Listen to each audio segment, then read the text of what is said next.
Oke, sekarang kita akan melanjutkan pembahasan kita. Sudah ada teori ekonomi atau konsep ekonomi yang telah kita pelajari terkait dengan persamaan linier. Ada permintaan, ada penawaran, ada keseimbangan pasar, dan ada permintaan dengan barang substitusi serta barang komplementer. Gitu ya. Sekarang kita lanjutkan pembahasan kita yang kelima, yaitu terkait dengan pajak. Gitu ya. Nanti arahnya sebenarnya terkait dengan pajak ini adalah bagaimana keseimbangan pasarnya, bagaimana permintaan dan penawaran setelah pajaknya, berapa pajak yang ditanggung produsen, berapa pajak yang ditanggung konsumen, berapa pendapatan pajak dan seterusnya gitu ya. Nanti kita akan membahas hal tersebut. Nah, bahasan kita terkait dengan pajak nanti akan ada dua bahasan. Oke, yang pertama, pajak yang kita akan bahas kita sebut dengan pajak spesifik. Dan yang kedua nanti yang akan kita bahas kita sebut dengan pajak proporsional. Oke, kita bahas satu persatu. Pajak spesifik. Nah, pajak spesifik ini artinya pajaknya ini adalah rupiah per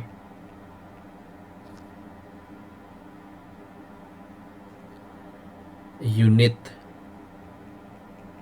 yang diperjualbelikan.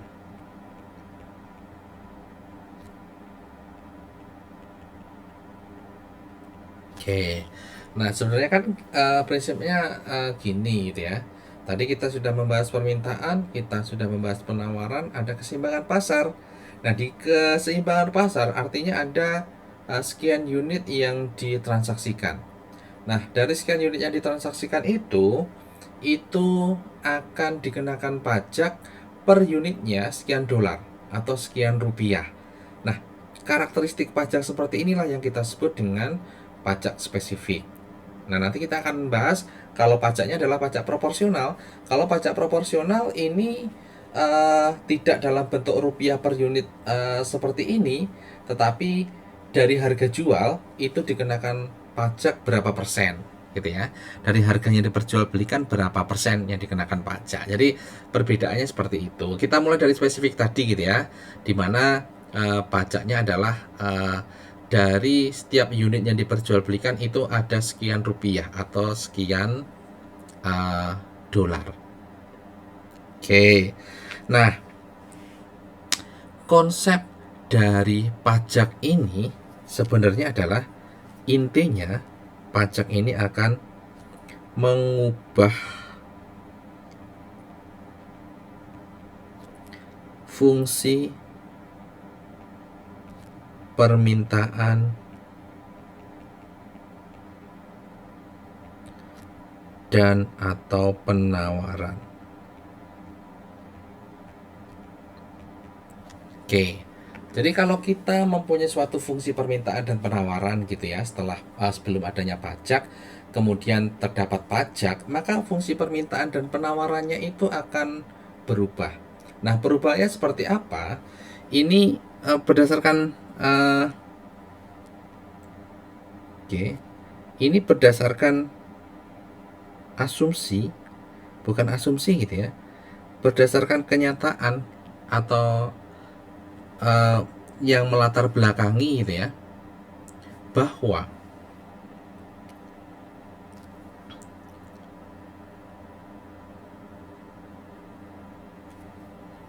oke, mungkin saya tulis asumsi aja gitu ya. Misalnya yang pertama adalah pajak ditanggung penjual.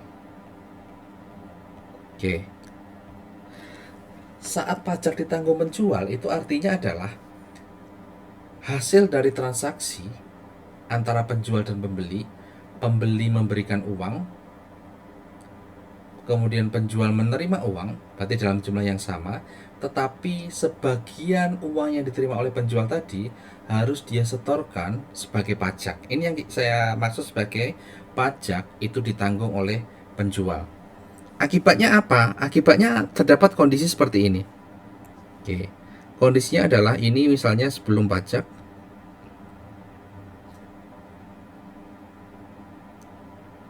dan kondisi setelah pajak.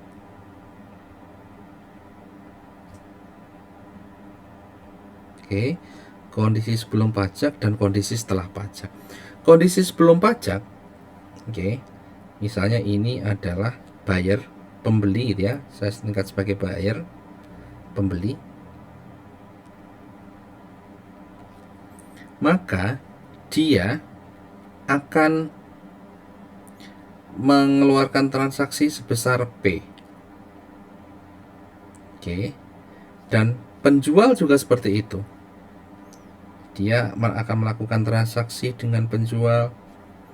Oke, ada ada penjual di sini.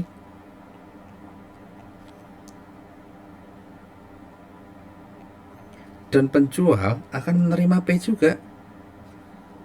Kan seperti itu kalau sebelum adanya pajak. Namun setelah adanya pajak, maka yang terjadi adalah misalnya ini adalah pembeli dan ini adalah penjual. Mereka melakukan transaksi, oke. Maka pembeli itu akan membayar sebesar P, misalnya gitu ya, sebesar P. Dan penjual akan menerima uang tidak sebesar P. Kenapa? Karena sebagian harus dia setorkan sebagai pajak. Maka yang diterima penjual adalah sebesar P minus T. Oke. Nah, ini adalah kondisi saat adanya pajak gitu ya. Nah, ini yang membedakan. Oke. Kondisi inilah yang membedakan.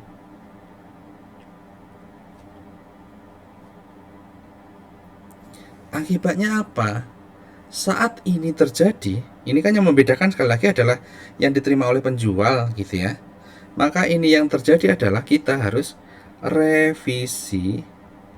Penjual tadi adalah demand atau supply gitu ya. Maka kita harus revisi fungsi penawaran.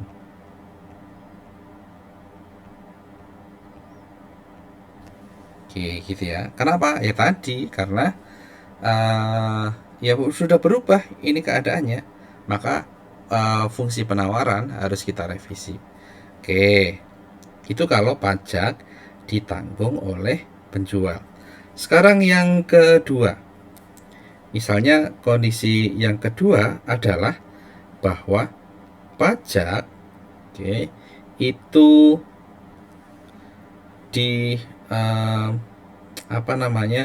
ditanggung oleh,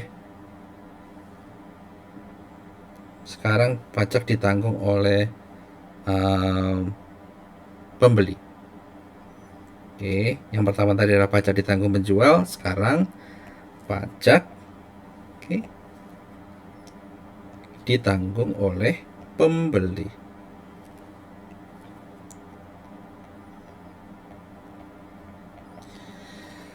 Nah, oke, ini tadi kesimpulan kita harus revisi fungsi penawaran gitu ya.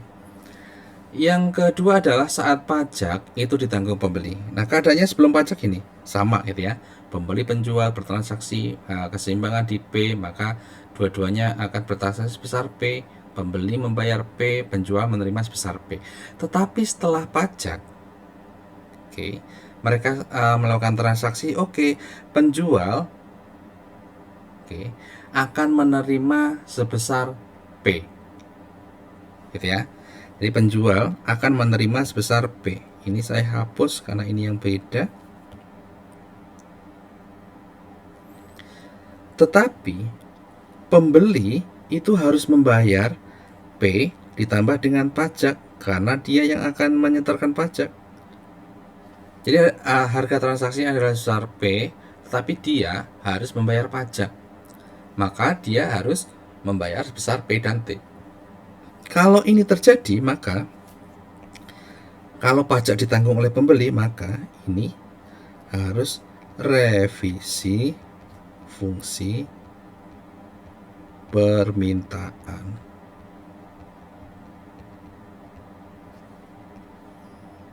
Oke, gitu ya. Jadi kalau seperti ini maka harus revisi fungsi permintaan. Oke. Nah, sebenarnya nanti kesimpulannya adalah siapapun yang menanggung pembeli yang ditanggung oleh penjual ataupun ditanggung oleh pembeli, nanti hasilnya sama, gitu ya. Jadi kalau nanti di soal tidak ditentukan ditanggung oleh siapa, biasanya ditanggung oleh penjual sih, gitu ya. Biasanya ditanggung oleh penjual. Tetapi pengerjaannya nanti akan sama, gitu ya.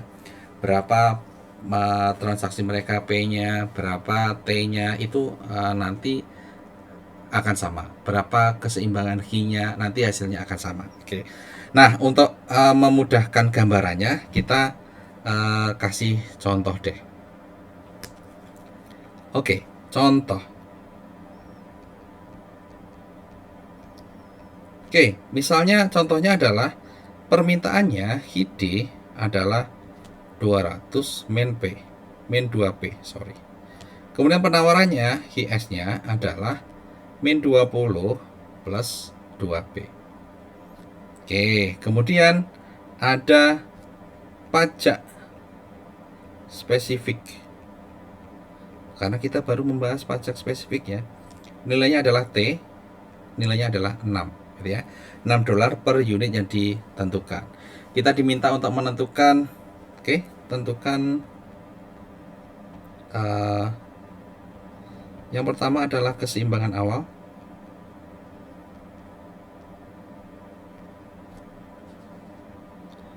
Yang kedua misalnya kita diminta untuk menentukan keseimbangan setelah pajak. Kemudian yang ketiga kita dimintakan untuk menentukan penerimaan pajak.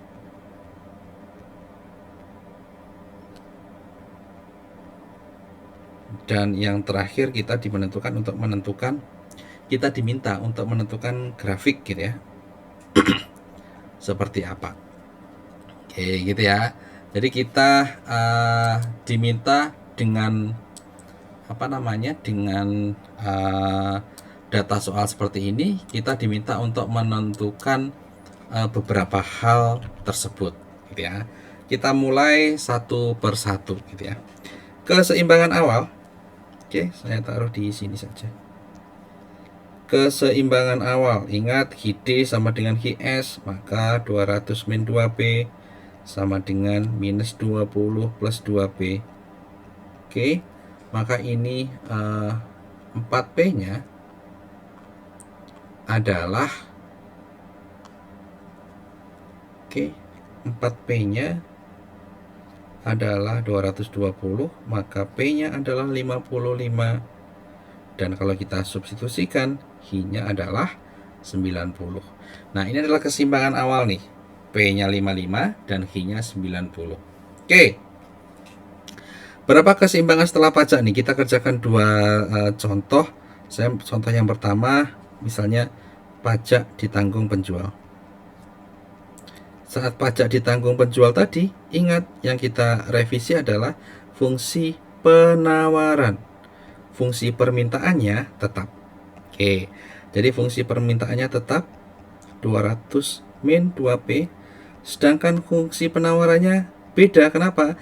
Karena P-nya yang diterima oleh penjual akan beda, tidak P lagi tetapi P min T. Jadi fungsinya kita tulis tetap, tapi P-nya kita ganti dengan P min T, gitu ya. Yang awalnya tadi adalah minus 20 plus 2P, maka P-nya ini kita ganti.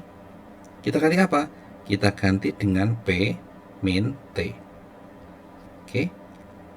QS berarti min 20 plus 2 P min 6, itu ya. T nya tadi 6.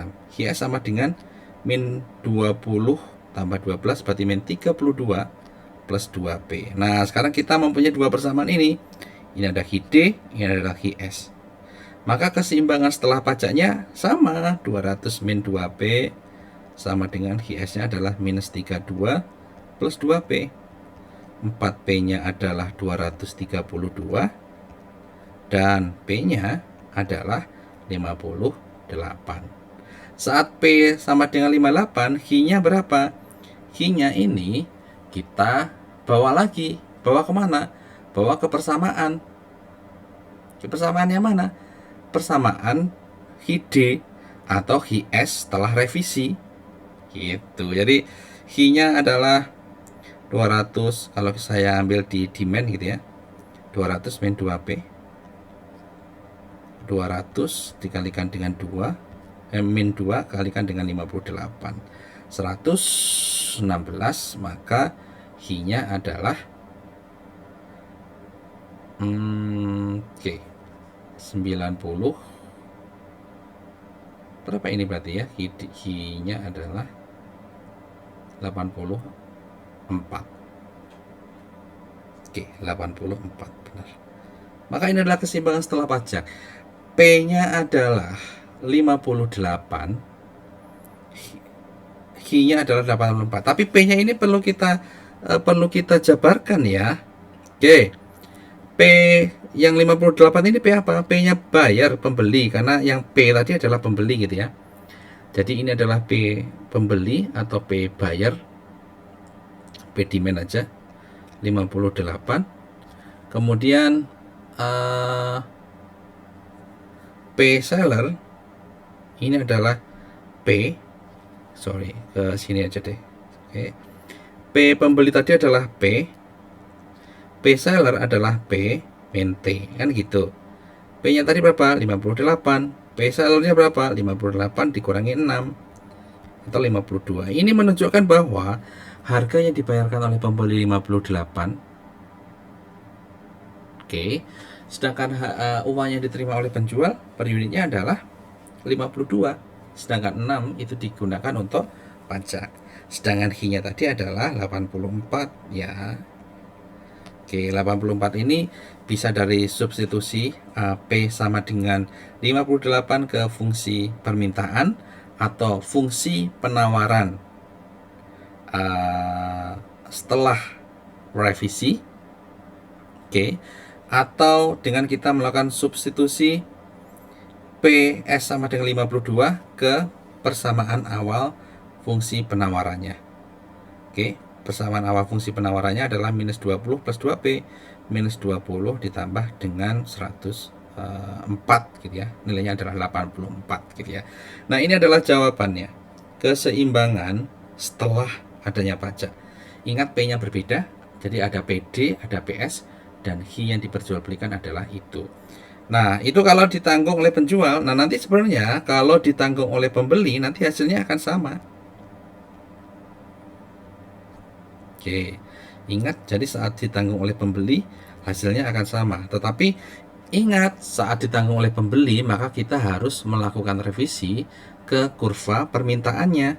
Oke, jadi kalau kurva permintaannya, oke, yang awalnya adalah Hi sama dengan 200 min 2P, kita ganti P-nya ini.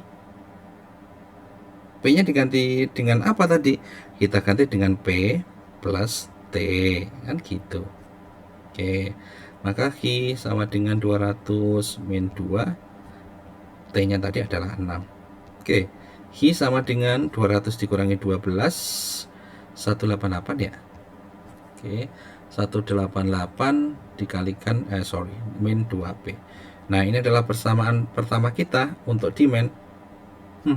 Ingat, ini tadi adalah demand. Sedangkan supply-nya tetap.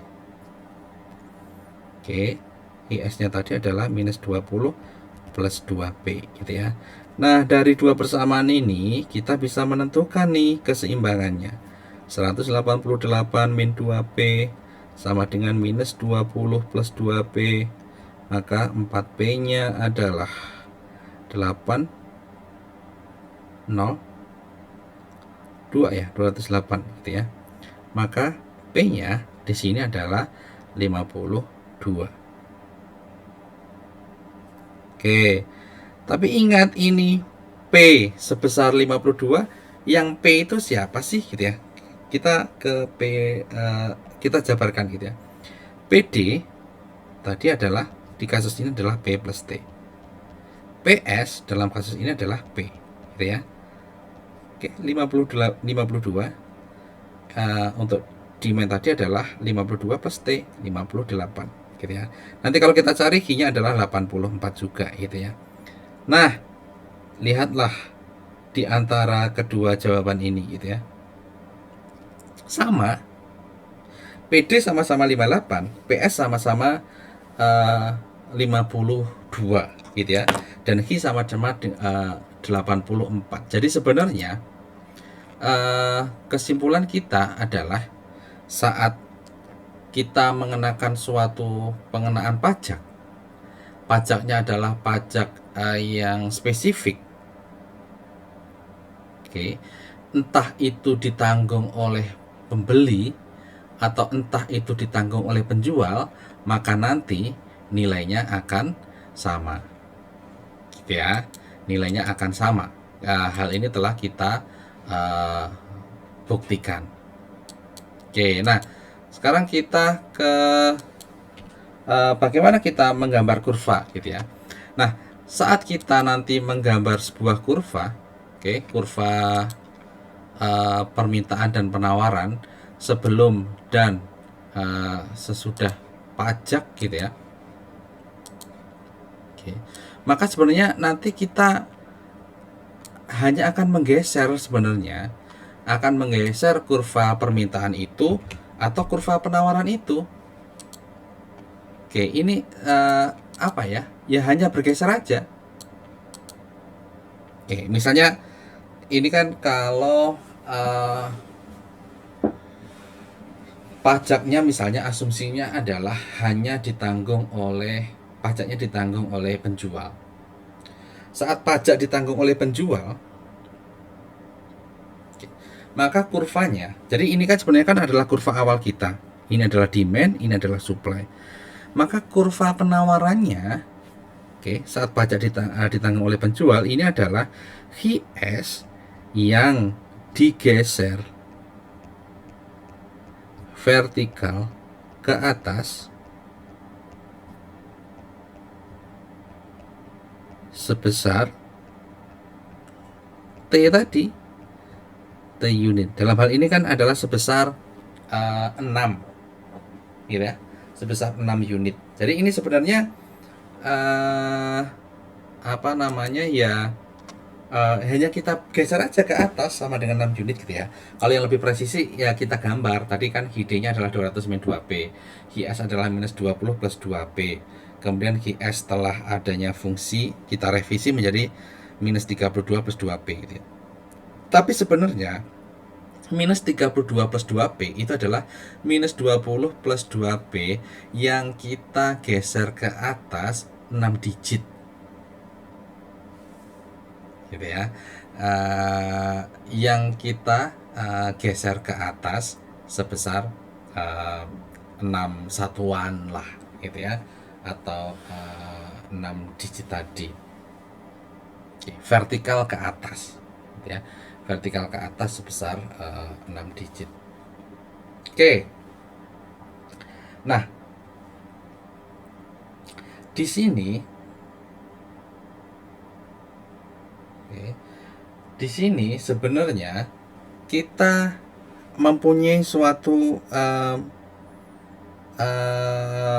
apa ya namanya ya, di suatu kenyataan bahwa sebelum adanya pajak, keseimbangannya adalah saat P-nya adalah 52 dan Q-nya 90 di sini.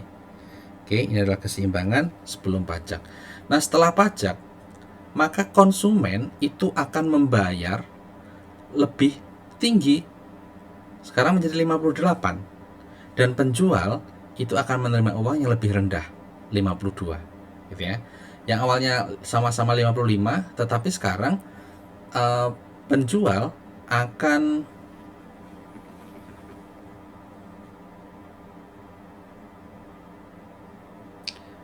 menerima uang yang lebih sedikit dan pembeli akan membayar uang yang lebih banyak gitu ya. Dan selisihnya inilah nilai teks tadi.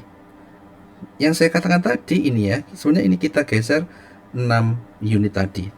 Teks tadi 6 gitu ya. Selisih antara P yang dibayarkan oleh konsumen dan P yang diterima oleh produsen gitu ya, sebesar 6 digit tadi kita geser ke atas. Oke gitu ya, itu secara gambar konsepnya seperti itu. Nah, dari gambar ini sebenarnya itu kan ada pembagian besar pajak gitu ya. Oke, awalnya itu P yang dibayar oleh demand pembeli dan P yang dibayarkan oleh supply ini akan sama 55 gitu ya. Nah, setelah pajak PD-nya ini menjadi 58, PS-nya ini akan menjadi 52. Ini karena apa? Karena adanya tax sebesar 6 dolar tadi gitu ya per unit. Oke. Nah, kalau seperti ini gitu ya, kita sudah menjawab belum sih? Tadi semuanya sudah terjawab belum sih? Keseimbangan awal sudah, setelah pajak oleh penerimaan pajak belum kita bahas. Nah, di sini kan ada penerimaan pajak nih. Oke, T-nya adalah 6. Kita sini ada penerimaan pajak.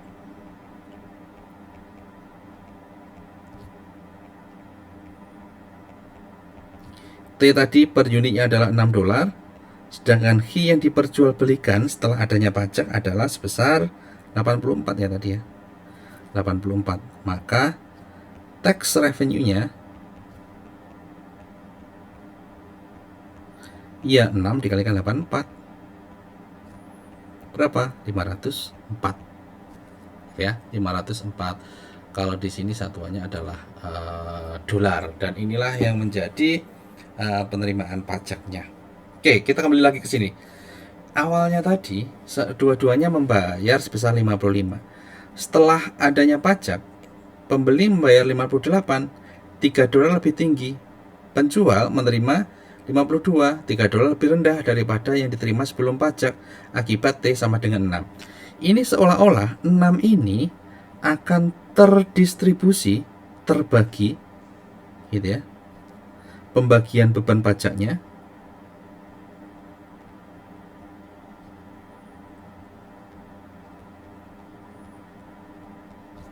$3 untuk pembeli dan $3 untuk penjual.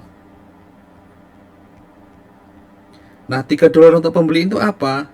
Ya ini PD setelah pajak 58 dikurangi dengan 55 sebelum adanya pajak. Kalau yang diterima oleh penjual yang awalnya menerima 55 sekarang hanya menerima 52 gitu ya. Ada 3 yang dibebankan ke penjual gitu. Jadi inilah yang kita sebut dengan pembagian beban pajak. Pajak sebesar 6 dolar tadi dibagilah ke konsumen dan dibagilah ke produsen. Oke, jadi kalau yang dibagikan oleh produsen sebesar 3 tadi sebenarnya ini ada rumusnya. 3 ini dari nilai mutlak dari koefisien demand atau gradien atau kemiringan dari fungsi demand dibagi dengan nilai mutlak dari gradien supply ditambah gradien demand gitu ya. Nah, ini untuk pembagian ke pembeli. Kalau pembagian ke penjual ya sama gitu ya. Koefisien supply dibagi koefisien supply ditambah koefisien demand atau gradien ya, gradien demand dan gradien supply. Nah, gradien demand itu apa? Ya tadi persamaan demand awal gitu ya, awalnya ini ya. Gradien dari demand adalah Q sama dengan minus 20 plus 2P, maka P-nya adalah setengah gitu ya. Jadi setengah gradien dari supply, setengah gradien dari demand adalah minus setengah gitu ya. Nilai mutlaknya ya setengah. Jadi karena sama-sama setengah maka proporsinya ya setengah dibagi dengan 1 setengah. Oke. Ini dari sini sih sebenarnya. Oke, ini 2P sama dengan Q plus 20, P nya adalah setengah Q plus 10. Nah inilah gradiennya, M demand. Oke, nah ini adalah supply-nya nih. Sorry, ini supply ya tadi ya. Ini adalah M supply. Nah, untuk demand yang ini, oke, 2P sama dengan 200 min HD gitu ya. P adalah 100 minus 0,5. Nah, inilah yang kita sebut dengan gradien dari demand. Nah, nilai mutlaknya sama gitu ya. Setengah. Nilai mutlak dari MD-nya adalah setengah juga. Maka ini setengah dibagi 1 dikalikan dengan 6 proporsinya gitu ya. Jadi ini nilainya adalah setengah dibagi setengah ditambah setengah dikalikan dengan pajaknya tadi 6, nilainya adalah 3. Maka ini adalah setengah. Oke, setengah ditambah setengah dikalikan dengan 6, 3 gitu ya. Maka tadi pembagian pajaknya adalah $3 untuk pembeli dan $3 untuk penjual, 50% untuk pembeli dan 50% untuk penjual gitu ya. Nah, ini yang kita sebut dengan pajak spesifik. Nah, sekarang kita masuk ke pajak yang proporsional. Nah, pajak yang proporsional ini sebenarnya mirip dengan pajak yang spesifik tadi. Mana sih pajak pajak proporsional saya ini? Nah, kalau pajak proporsional ini nilainya adalah bahwa nilainya, oke, ini nilainya adalah sebesar persentase tertentu dari harga jual. Oke, dari harga transaksi. Nah, ini konsepnya sama. Konsepnya apa? Kita mengubah fungsi permintaan atau penawaran. Oke. Permintaan atau fungsi penawaran. Nah, inilah konsep dari pajak proporsional. Cuman cara mengubahnya agak berbeda karena memang pajaknya kan persentase tertentu dari P gitu ya. Oke, jadi ini tergantung juga sih sebenarnya pajak itu ditanggung oleh penjual atau ditanggung oleh pembeli. Misal pajak ditanggung oleh penjual. Misal pajak ditanggung penjual gitu ya. Nanti pembelinya mengikuti sih sama seperti sebelumnya gitu ya. Nanti silahkan dicoba sendiri. Saat ditanggung penjual nih, oke, sebelum pajak, oke, sebelum pajaknya sama sih seperti yang di tadi. Saya copy saja ke sini, oke.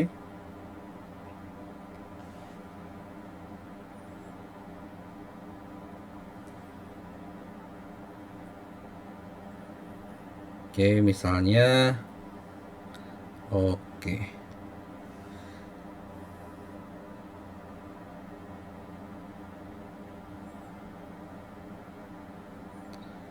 Oke, misalnya nih sebelum pajak nih. Oke, saya harus membuat garis ini kayaknya, garis batas nih kayaknya. Oke. Nah, ini yang proporsional. Nah, sebelum pajak adalah sama-sama P gitu ya. Pembeli P, penjual P. Nah, setelah pajak, pembeli menerima pembeli membayar P, tetapi penjual tidak menerima sebesar payment T, tetapi adalah P dikalikan dengan P dikurangi dengan P dikalikan dengan T, persentase tertentu dari pajak gitu ya. T ini adalah persentase dari pajak proporsional itu. Oke, atau secara ringkas menjadi 1 min T dikalikan dengan P. Maka di kurva penawarannya ini kita ubah P-nya menjadi 1 min T dikalikan dengan B gitu ya, dan selebihnya sama. Oke, contohnya adalah contoh soalnya agar memudahkan. Oke, misalnya adalah permintaannya adalah permintaannya adalah P sama dengan 15 min H. Oke, kemudian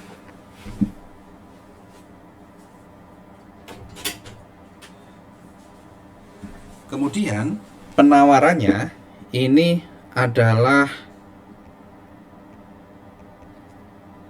P sama dengan 3 plus 0,5 H gitu ya. Nah, kemudian ada pajak yang proporsional. Misalnya pajak proporsionalnya adalah 25% nih dari harga jual gitu ya. Nah, kita diminta untuk menentukan keseimbangan sebelum dan setelah pajak gitu ya. Nah, sebelum pajak, kalau kasusnya seperti ini, maka sebelum pajak keseimbangannya adalah ya 15 min H sama dengan 3 plus 0,5 P gitu ya. Ini sebenarnya H sama dengan H atau P sama dengan P gitu ya. HD sama dengan HS, atau kita potongkan PD sama dengan PS gitu ya. Oke, 1,5 H sama dengan 12, maka H-nya adalah 8. Saat H-nya 8, P-nya adalah 7. Oke, 15 dikurangi 8, 7. Nah, setelah pajak, ini baru kita perlu revisi nih. Kita perlu revisi kurva penawarannya, karena tadi saya katakan bahwa ini asumsinya adalah pajak ditanggung oleh penjual gitu ya. Oke, setelah pajak maka demand-nya, persamaan demand-nya sama, P sama dengan 15 min H.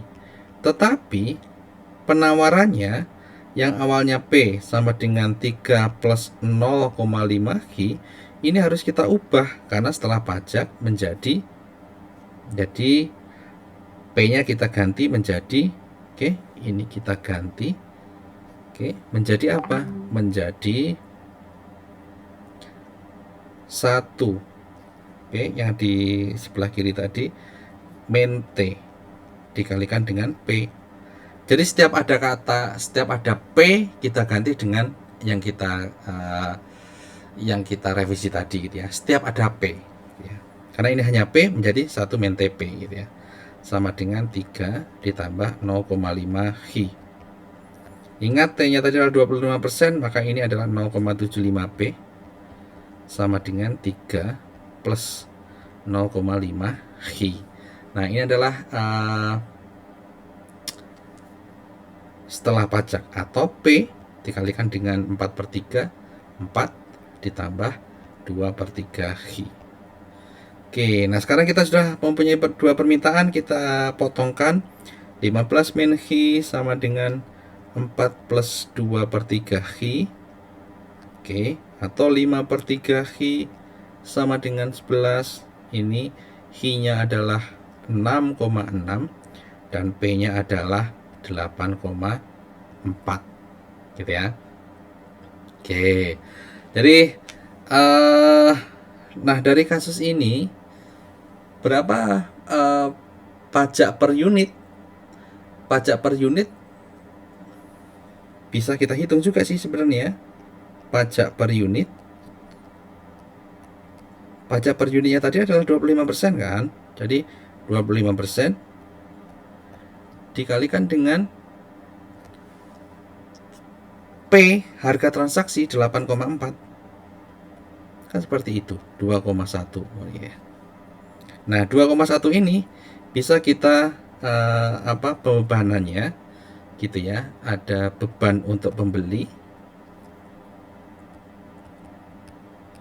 Oke, jadi ada beban untuk pembeli dan ada untuk penjual. Nah, beban untuk pembeli tadi adalah sebelumnya ini membayar $7 tadi perhitungan kita, Nah, setelahnya membayar sebesar P 8,4. Maka bebannya ini adalah 1,4. Oke. Kalau penjual sebelum tadi membayar 7, oke. Setelahnya tadi membayar 0,75 kalikan 8,4 kan, gitu ya. Oke. 0,75 dikalikan dengan 8,4. Oke, kita hitung pakai kalkulator. 6,3. Oke, 6,3. Maka bebannya adalah 7 dikurangi 6,3, 0,7. Gitu ya. Jadi 2,1 tadi beban untuk pembeli 1,4, beban untuk penjual adalah 0,7. Oke. Kemudian total pendapatannya adalah ya pajaknya tadi berapa sih? 2,1 kan, dikalikan dengan Hi 6,6. Oke, 13,86 inilah yang menjadi pendapatan pajak, gitu ya. Nah, ini adalah untuk proporsional, gambarannya itu seperti itu, gitu ya. Nah, dan saat kita menggambar ada sedikit perbedaan gambar antara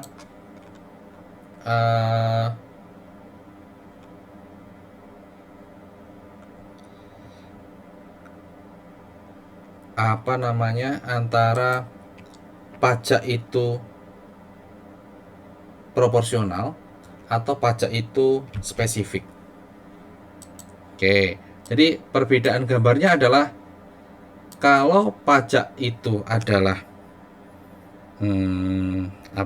spesifik, maka pergeseran penawaran itu adalah sejajar. Tadi kan saya sudah ngomong gitu ya, pergeseran atau kurvanya adalah sejajar dengan kurva awal. Tetapi kalau pajaknya adalah pajak proporsional, itu tidak sejajar, gitu ya. Tetapi dia akan kayak berputar gitu ya dengan sumbu tertentu. Nah, seperti ini kalau digambar gitu ya. Jadi ini adalah kurva penawaran awal. Ini kurva penawaran setelah pajak, tetapi tidak hanya bergeser yang sejajar, tetapi ada titik pusatnya gitu ya kalau kita benar-benar gambar gitu ya. Nah, ini adalah kurva permintaan awal, ini adalah keseimbangan awal, ini adalah keseimbangan akhirnya gitu ya. Nah, demikianlah penjelasan gitu ya terkait dengan pajak, baik itu pajaknya adalah sifatnya adalah pajak yang spesifik atau pajaknya adalah yang sifatnya adalah proporsional.